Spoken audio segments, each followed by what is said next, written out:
Maybe you're at a place in life where things are just really stressful right now with maybe your living situation or at work or whatever it happens to be.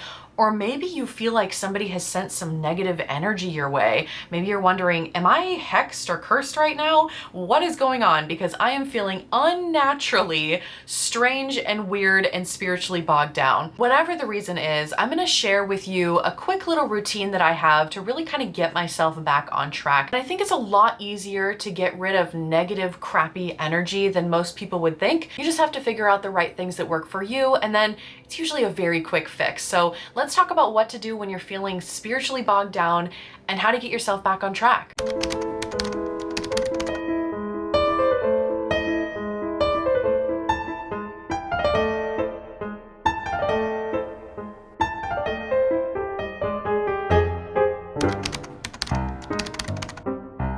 The first thing that I always recommend in a situation like this is to do divination. And the reason is sometimes you just don't know why you're feeling this way. Did someone else send you negative energy? Is it your own self-fulfilling prophecies? Are you your own worst critic and your own worst enemy? Where is the energy coming from? And doing some divination can really give you better clarity on the situation overall and what to do long term. In this video, I'm really talking about a quick fix for the short term. I'm not necessarily talking about the long term. So obviously, if there is something going on in your life with your living situation, your work situation, so on and so forth, there are probably actions that you're going to need to take in your life to make that situation better so that this doesn't keep happening. But this video is about a short-term fix. This is about how to get yourself to feel better immediately, because you may not have the time to be feeling like this right now, and sometimes we just need a quick fix. So starting with divination is helpful because it can tell you where this negative energy is coming from,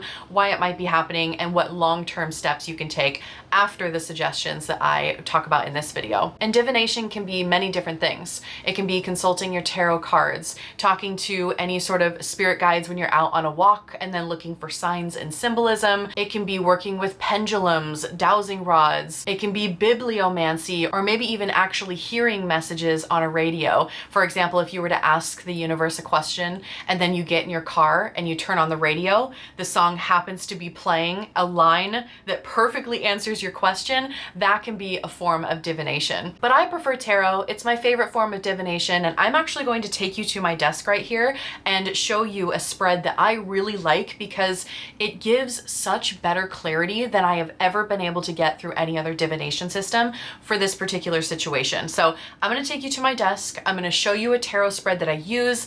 I think I might have shared this tarot spread on this channel before, maybe a year ago or something. So if you've seen it already, then, you know, whatever, it is what it is, but it's my favorite. So let me take you to the desk and I'll show you the spread.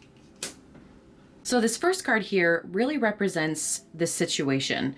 It is the current predicament that you are in. It is the card that defines what the entire reading is about. And sometimes this first card doesn't quite make sense until you read all the other cards around it. So don't read into the first card too much until you have the rest of the cards revealed. It'll give so much more clarity on the situation itself. But card number one is really what we're talking about. What is the problem? What is the question being asked?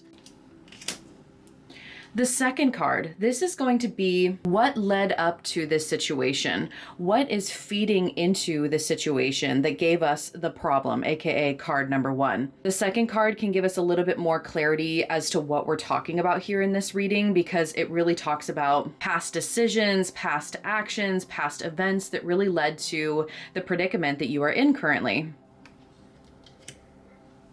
Card number three represents you. It is your role in this situation, and card number three can either indicate what you have done to perhaps get yourself into this predicament, or it can indicate some characteristics that you may potentially need to embody in order to get yourself out of this predicament. So it's all about your role, what your role is to either correct the problem or what your role was in creating it in the first place. Card number four is all about the community. Who else plays a role in this problem? Is this solely a you problem? Are you your own worst enemy, or are there other people involved? So card number four really does help indicate whether someone else is sending you negative energy, whether an external situation is making you feel like this, or it might be confirmation to card number three that it is solely the inner mechanisms of your thoughts, emotions, and actions that need to be addressed. Card number 5 is the outcome of the situation, or at least a potential outcome. It may give you some additional advice, additional clarity. So this is more of a guidance card from the universe. If you were to continue down this path, what does that future hold? Or any sort of advice that the universe really wants you to hear. And then of course you can pull other cards for clarity. So for example, if you're having a really hard time understanding what card number 4 says, you can simply ask the deck for clarity and pull a card to help you figure that out. Now at this point, you might have an idea of where the negative energy is coming from and what action steps you should take to rectify this long term. Or maybe you don't have the answers yet, you need to let it incubate. That's completely fine. Sometimes tarot readings at first don't make sense, but then as you sleep on it, maybe you get some additional messages in your dreams over the next couple nights. You might find that you have better clarity as the week goes on. So if it doesn't all make sense for right now, that's perfectly fine. See how the week unfolds and see if you get your answers that way. But you've done divination. You've figured out, okay, if someone's sending you bad energy, have you been hex cursed? Is it you? Are you the problem? The next step is to not only physically clean yourself, but to do it with spiritually supportive agents. And what I mean by that is take a ritual bath or shower. So with a ritual bath, some people would like to throw, salt, herbs. It depends on the culture. There's so many different recipes that you can find online where you throw some herbs in a bath, you sit in the bath, and you are spiritually cleansing yourself, maybe visualizing all the water and the herbs penetrating under your skin and clearing up any blockages, visualizing all of that gunk and gross energy going down the drain. So ritual baths are really popular, but I personally love a quick ritual shower because I don't always have the time to be laying in a bath. I don't. And this is the recipe that truly works for me every single time that I feel spiritually bogged down. So what I do is I take some baking soda and then I also take some sea salt. I'm actually out of sea salt right now. So for this example, I'm going to be using pink Himalayan salt, but that's fine too. You can use salt and baking soda mixed together.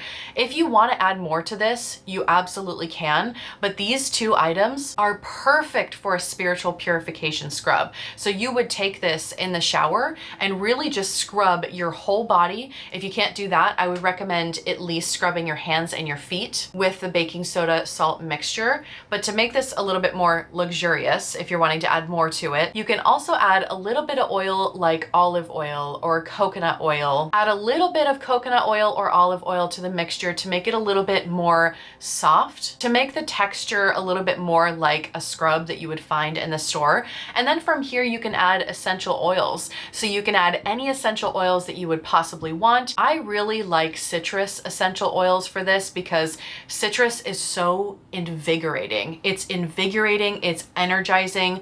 Maybe you don't have citrus though, and you can't throw in some orange or lemon. I personally would invest in some frankincense. I love frankincense resin, frankincense essential oil. It is so sacred.